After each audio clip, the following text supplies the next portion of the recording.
नमस्कार मित्रांनो, केपी दी ऑन्त्रप्रेन्युअर या यूट्यूब चॅनलमध्ये तुमचं स्वागत आहे. आयुष्यात यशस्वी होण्यासाठी पुस्तकी शिक्षणच बुकिश नॉलेज लागतं असं नाही. कधीकधी आपल्यातील जिद्द आणि एका गोष्टीवरचं अडेनिडे प्रेम आपल्याला यशाच्या शिखरावर घेऊन जातं.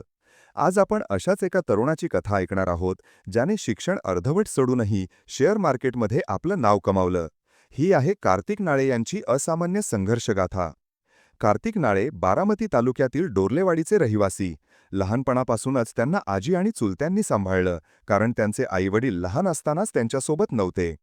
पहिली ते चौथीपर्यंतचं शिक्षण गावाजवळच झालं, तर 5वी ते 10वी न्यू इंग्लिश स्कूल लेवा येथे. पण शिक्षणात त्यांचं कधीच मन रमलं नाही.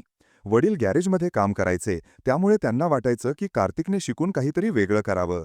पण कार्तिकला मात्र कबड्डीची प्रचंड आवड होती. दिवसभर कबड्डी खेळणं, रात्री प्रॅक्टिस करणं हेच त्यांचं जग होतं. घरी मार खाऊनही कबड्डीची ओढ त्यांना स्वस्थ बसू देत नव्हती. 8वी-9वीत असताना त्यांना शेअर मार्केटबद्दल कळलं. वडील टीव्हीवर CNBC आवाज आणि झी बिझनेस हे चॅनल दिवसभर बघायचे. वडिलांना त्यांनी याबद्दल विचारलं, पण ते फक्त "या फंदात पडू नकोस, आपलं शिक्षण नीट कर" असं म्हणाले. त्यांना वाटलं, आपल्याला शिक्षण काय करायचंय, इथे पैसे लावले की मिळतात. मग त्यांनी शेअर मार्केटबद्दल जिथून मिळेल तिथून ज्ञान जमा करायला सुरुवात केली. 11वी-12वीला ते कबड्डीसाठी भवनगर कॉलेजला गेले, पण तिथेही त्यांचं शेअर मार्केटवरील लक्ष कमी झालं नाही. कॉलेजला जाण्याऐवजी ते दिवसभर शेअर मार्केटचा अभ्यास करायचे. 12वीचा पेपरही त्यांनी दिला नाही. वडिलांच्या अकाउंटवरून त्यांनी ट्रेडिंग सुरू केलं आणि अवघ्या 16व्या वर्षी पहिला प्रॉफिट कमावला. 12वीत असताना त्यांना एका मैत्रिणीसोबत फिरताना पकडण्यात आलं. वडिलांनी त्यांना मारलं, पण त्याहून महत्त्वाचं म्हणजे त्यांनी एक गोष्ट समजावून सांगितली. शिक्षण संपलं, 12वी अर्धवट झाली. इथून पुढे असल्या चुका करायच्या नाहीत.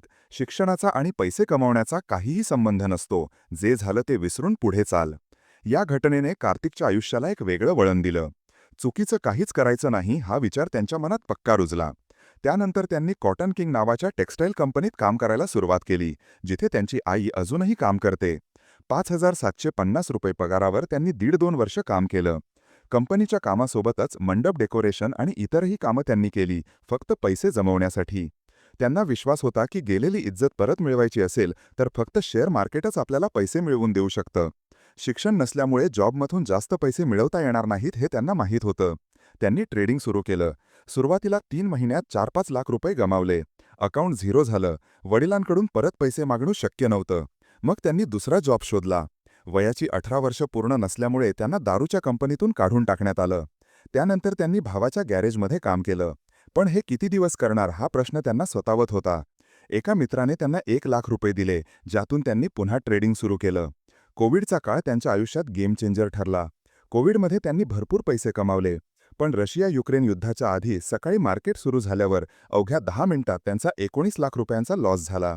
आता संपलं असं त्यांना वाटलं. एवढं मोठं नुकसान झाल्यामुळे डोकं चालेना. पण सोडलं तर उपयोग नाही, पैसे कुठून काढायचे हा विचार त्यांना स्वस्थ बसू देत नव्हता. त्यांनी पुन्हा एकदा मार्केटमध्ये ट्रेडिंग सुरू केलं. चुकांमधून शिकले आणि काही अतिरिक्त क्लासही केले. हळूहळू ते पुन्हा रुटीनमध्ये आले आणि रशिया-युक्रेन युद्धाच्या दिवशी एका दिवसात त्यांनी 6 लाख रुपये कमावले. तिथून त्यांचा सगळा लॉस रिकव्हर झाला आणि ट्रेडिंगमध्ये एक रुटीन बसलं. त्यांचे मित्र राहुल यांनी त्यांना सल्ला दिला की तू एवढं चांगलं करतोस तर लोकांना शिकव. सुरुवातीला त्यांना ते सोपं वाटलं नाही. त्यांनी राहुलला सांगितलं की यासाठी रात्री बसून बॅक टेस्टिंग करावी लागते, इतका अभ्यास करावा लागतो की सकाळी कधी झाली हे कळत नाही. त्यांच्या घरात भिंतींवर पूर्ण चार्ट्स लावले होते. मित्राच्या कल्पनेतून त्यांनी लोकांना शिकवायला सुरुवात केली. एका छोट्या बेंचमध्ये पहिली 6 मुलांची बॅच घेतली. ती बॅच यशस्वी झाल्यावर हळूहळू विद्यार्थी वाढू लागले. मार्केटिंग आणि प्रॉफिट शेअरिंग करत त्यांनी एका फ्लॅटमध्ये ऑफिस घेतलं. आज त्यांच्या 17 बॅचेस सुरू आहेत आणि 500हून अधिक विद्यार्थी आहेत. 150हून अधिक विद्यार्थी यशस्वी झाले आहेत. कार्तिक नाळे यांचं ध्येय आहे की आपल्यासारखेच अनेक कार्तिक नाळे तयार करायचे. जे अतिसामान्य कुटुंबातून आले आहेत त्यांना ट्रेडिंग शिकवून त्यांना स्वतःच्या पायावर उभं करायचं. गावाकडे गेल्यावर लोक पूर्वी त्यांना नावे ठेवायचे, संपलेला म्हणायचे, पण आज तेच लोक त्यांचं कौतुक करतात. वडील आजही लोकांना रडून सांगतात की माझ्या मुलाने करून दाखवलं. कार्तिक सांगतात की प्रत्येकाला शिक्षणाची आवड नसते. प्रत्येकाला गेमिंग, ट्रेडिंग, सिंगिंग किंवा इतर काहीतरी वेगळं करायचं असतं. ज्यात आवड आहे त्यात लक्ष केंद्रित करून करिअर केलं पाहिजे. त्यांच्याकडून ज्या चुका झाल्या त्या न करता एकाच गोष्टीचा खोलवर अभ्यास केला तर 100% यश मिळतं. शेअर मार्केट हा जुगार नाही तर एक बिझनेस आहे.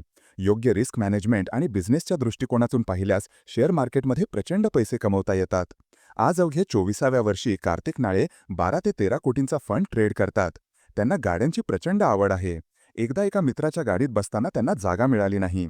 तेव्हा त्यांनी ठरवलं की सगळ्या ब्रँड्सच्या गाड्या दारात उभ्या करेन. आज त्यांच्याकडे 7-8 प्रकारच्या लक्झरी गाड्या आहेत. कार्तिक नाळे यांचा संकल्प आहे की असेच अनेक कार्तिक नाळे घडवत राहायचे. हा व्हिडिओ आपल्याला कसा वाटला हे आम्हाला कमेंट सेक्शनमध्ये कळवा आणि आपल्या मित्रांसोबत शेअर करायला विसरू नका. आपण सर्व मिळून उद्योजकतेच्या या प्रवासात पुढे जात आहोत. या परिवाराचा भाग बनण्यासाठी केपी दी एंटरप्रेन्योरला सबस्क्राईब करा आणि आपल्या मित्रपरिवारासोबत शेअर करायला विसरू नका. चला, एकत्र शिकूया आणि पुढे जाऊया. भेटूया पुढच्या व्हिडिओमध्ये. धन्यवाद.